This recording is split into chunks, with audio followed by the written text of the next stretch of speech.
নৃপতি বিম্বিসার নমিয়া বুদ্ধে মাগিয়া লইলা পাদনখ কনাতার, স্থাপিয়া নিভৃত প্রাসাদ কাননে, তাহারে উপরে রচিলা যতনে অতি অপরূপ শিলাময় স্তূপ, শিল্প শোভার সার।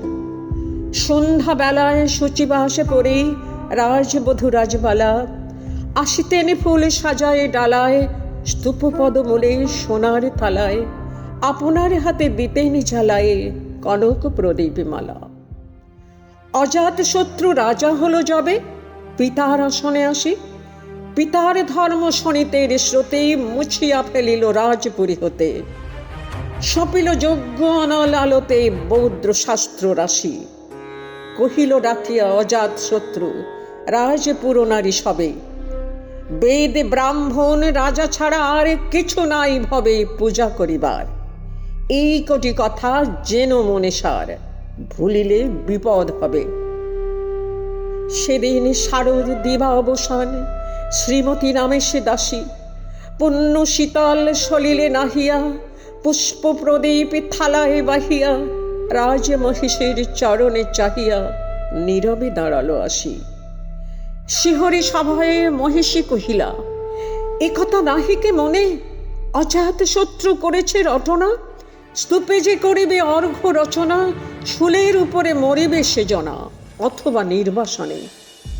সেথা হতে ফিরি গেল চলি ধীরে বধূ অমিতার ঘরে, সামুখে রাখিয়া স্বর্ণ মুকুট বাঁধিতেছিল সে দীর্ঘ চিকুর, আঁকিতেছিল সে যত্নে সিঁদুর সীমন্ত সীমা পরে।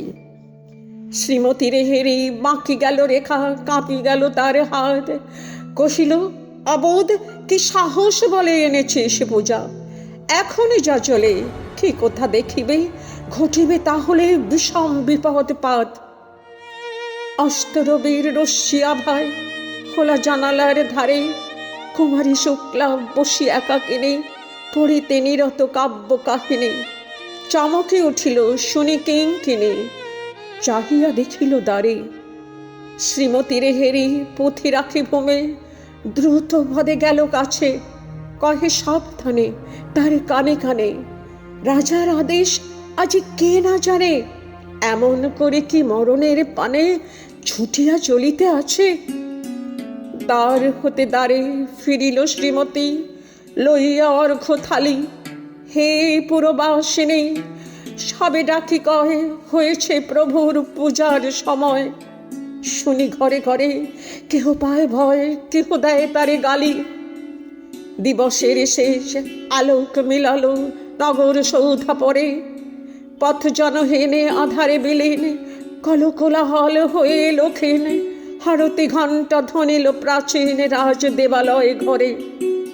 শারদ নিষিদ্ধ স্বচ্ছ তিমিরে তারা অগণ্য জলে, সিংহ দুয়ারে বাজিল বিষান, মন্দিরা ধারে সন্ধ্যার তান, মন্ত্রণা সভা হলো সমাধান, দাঁড়ি পুকারিয়া বলে।